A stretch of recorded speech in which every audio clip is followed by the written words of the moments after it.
Halo semuanya, izin memperkenalkan diri. Perkenalkan nama saya Desima Keija Silalahi dengan NIM 2511111200014. Di sini saya ingin menjelaskan materi dengan judul Reproduksi Wanita dengan dosen pengampu Dr. Oski Iliandri, Magister Kesehatan. Apa sih itu sistem reproduksi wanita? Reproduksi wanita adalah serangkaian proses biologis yang memungkinkan seorang perempuan untuk menghasilkan sel telur atau biasa disebut dengan ovum, menerima sperma, terjadi pembuahan, dan mendukung perkembangan janin hingga lahir.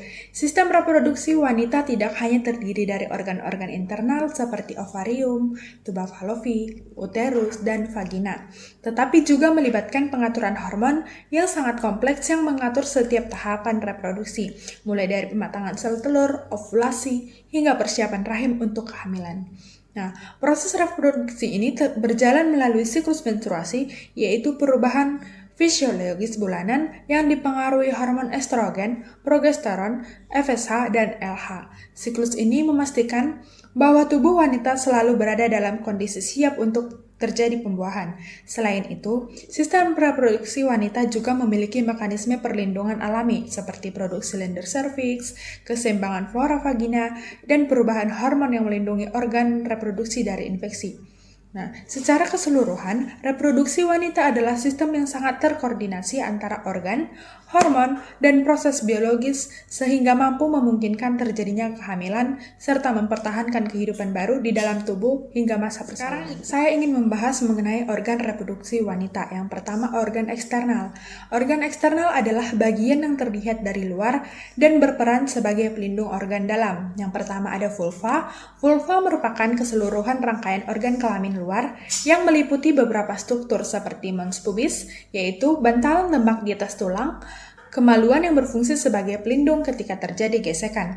Yang kedua ada labia mayora, di mana labia mayora adalah bibir kemaluan luar yang kaya jaringan lemak dan rambut, yaitu melindungi organ internal. Selanjutnya ada labia minora. Labia minora ini merupakan bibir kemaluan bagian dalam yang lebih tipis, berfungsi melindungi lubang vagina dan uretra. Selanjutnya ada klitoris, yaitu organ kecil yang sangat sensitif karena banyak mengandung ujung saraf dan berperan penting dalam rangsangan dan respon seksual. Selanjutnya ada vestibulum, yaitu area di antara labia minora tempat bermuaranya uretra dan vagina. Lalu organ eksternal ini tidak hanya berfungsi sebagai pelindung, tetapi juga berperan dalam hubungan seksual seperti memberikan perlindungan dari infeksi. Organ eksternal ada juga organ internal, di mana organ internal ini terletak di dalam tubuh dan memiliki fungsi utama dalam reproduksi. Yang pertama ada vagina. Vagina merupakan saluran berotot yang lentur dan berfungsi sebagai tempat masuknya sperma selama berhubungan seksual. Vagina juga menjadi jalan lahir saat persalinan dan jalur keluarnya darah menstruasi. Dindingnya yang elastis dan memiliki pH asam untuk mencegah infeksi. Yang kedua ada serviks atau leher rahim, di mana terletak di bagian bawah rahim yang sempit dan menghubungkan vagina dengan uterus. Nah, serviks ini menghasilkan lendir serviks yang viskositasnya berubah sesuai fase siklus menstruasi. Saat ovulasi, lendir menjadi lebih cair untuk memudahkan sperma masuk. Selanjutnya ada uterus atau yang biasa kita sebut dengan rahim.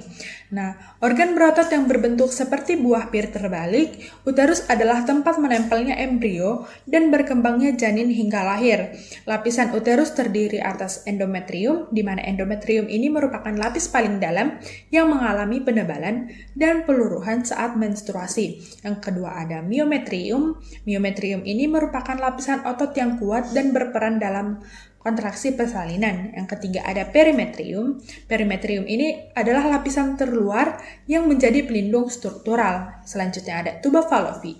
Tuba fallopi ini dimana sering kita sebut dengan istilah saluran telur yang fungsinya merupakan menghubungkan ovarium dan uterus. Disinilah fertilasi biasanya terjadi ketika sperma bertemu dengan ovum. Tuba fallopi memiliki silia yang membantu menggerakkan ovum menuju rahim. Yang pertama ada ovarium atau indung telur. Organ kecil ini berpasangan yang menghasilkan ovum serta hormon estrogen dan progesteron Lalu ovarium ini berperan penting dalam siklus menstruasi, ovulasi, dan persiapan kehamilan. Selanjutnya topik yang ingin saya bahas yaitu fungsi sistem reproduksi wanita. Sistem ini memiliki berbagai fungsi penting, yaitu yang pertama oogenesis. Oogenesis ini merupakan proses pembentukan dan pematangan sel telur dalam ovarium. Setiap bulan, satu sel telur matang dan siap dibuahi. Yang kedua ada ovulasi. Ovulasi ini yaitu pelepasan ov matang dari ovarium menuju tuba falopi yang dipicu oleh peningkatan hormon LH. Yang ketiga ada menstruasi. Menstruasi ini luruhnya lapisan endometrium apabila tidak terjadi pembuahan. Proses ini berlangsung dalam interval rata-rata 28 hari. Nah, yang keempat adalah fertilisasi. Sebagaimana yang kita ketahui, fertilisasi ini terjadi ketika sel telur bertemu sperma di tuba falopi dan membentuk zigot.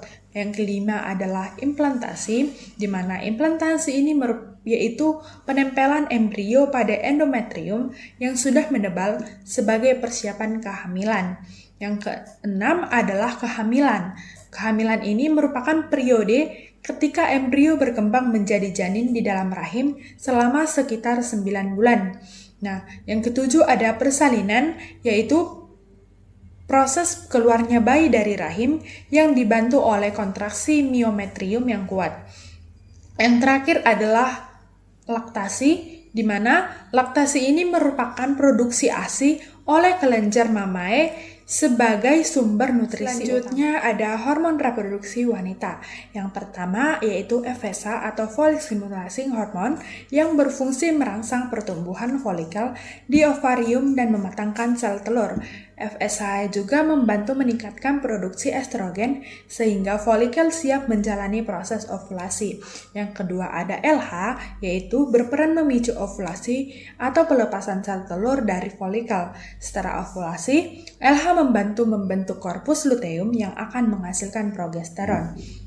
Yang ketiga ada estrogen, yaitu berfungsi menebalkan dan mempersiapkan endometrium untuk memungkinkan kehamilan. Estrogen ini juga mengatur lendir serviks serta memengaruhi perkembangan ciri-ciri seksual wanita. Yang keempat ada progesteron. Progesteron ini menjaga endometrium tetap tebal agar embrio dapat menempel. Jika tidak ada terjadi pembuahan, kadar progesteron turun dan menstruasi dimulai. Yang kelima ada prolaktin. Prolaktin ini adalah hormon yang diproduksi oleh kelenjar hipofisis dan berfungsi untuk merangsang produksi ASI setelah melahirkan. Selain itu, prolaktin juga dapat menekan ovulasi sementara sehingga sering menjadi alasan mengapa siklus menstruasi belum kembali normal pada ibu menyusui. Yang keenam ada oksitosin. Oksitosin adalah hormon yang dihasilkan oleh hipotalamus dan dilepaskan oleh kelenjar hipofisis sebagai bagian belakangnya. Nah, oksitosin ini yang memiliki hormon yang berperan dalam merangsang kontraksi rahim saat persalinan serta membantu pengeluaran ASI atau biasa disebut dengan let down reflex. Ketika bayi menyusu, oksitosin juga disebut dengan hormon ikatan karena meningkatnya rasa kedekatan ibu dan bayi. Hormon ada siklus menstruasi yang dimana rata-rata berlangsung selama 28 hari dan terbagi menjadi 4 fase. Yang pertama, fase menstruasi hari pertama hingga hari kelima, yaitu endometrium yang menebal akan meluruh dan keluar sebagai darah menstruasi. Yang fase folikuler yaitu hari pertama sampai hari ke-13, dimulai dari berkembang di bawah pengaruh FSH, estrogen meningkat sehingga endometrium mulai menebal kembali. Yang ketiga ada fase ovulasi yaitu hari ke-14 yang terjadi karena pelepasan ovum matang dari ovarium akibat lonjakan hormon LH. Yang terakhir ada fase luteal yaitu hari ke-15 hingga hari ke-28, yaitu korpus luteum menghasilkan progesteron untuk mempertahankan endometrium. Bila tidak terjadi pembuahan, progesteron turun dan menstruasi kembali. Materi yang terakhir yang saya ingin bahas pada topik ini yaitu gangguan pada sistem reproduksi wanita. Beberapa gangguan yang dapat terjadi antara lain yang pertama yaitu PCOS, yaitu gangguan hormonal yang menyebabkan menstruasi tidak teratur dan masalah kesuburan. Yang kedua ada endometriosis, yaitu pertumbuhan jaringan endometrium di luar rahim yang menyebabkan nyeri. Selanjutnya ada mioma uteri, yaitu berupa tumor jinak pada otot rahim. Lalu ada kanker serviks, sering disebabkan oleh infeksi HPV. Nah, lalu ada kanker ovarium, di mana kanker ovarium ini terkenal dengan tumor ganas pada ovarium. Lalu ada infertilitas, yaitu ketidaksuburan yang disebabkan oleh beberapa faktor. Yang terakhir ada PMS, yaitu gejala fisik dan emosional yang muncul menjelang menstruasi. Adapun yang menjadi kesimpulan pada topik kali ini yaitu sistem reproduksi wanita merupakan rangkaian organ yang bekerja bersama dalam menghasilkan ovum, memungkinkan terjadinya pembuahan, serta mendukung perkembangan janin. Regulasi hormon seperti FSH, LH, estrogen, dan progesteron sangat penting untuk mengatur siklus menstruasi serta mempersiapkan tubuh untuk kehamilan, dan gangguan pada sistem ini dapat mengurangi fungsi reproduksi dan perlu mendapat perhatian. Sekian materi yang dapat saya sampaikan. Mohon maaf apabila ada kesalahan dan tutur kata yang salah. Saya ucapkan terima kasih.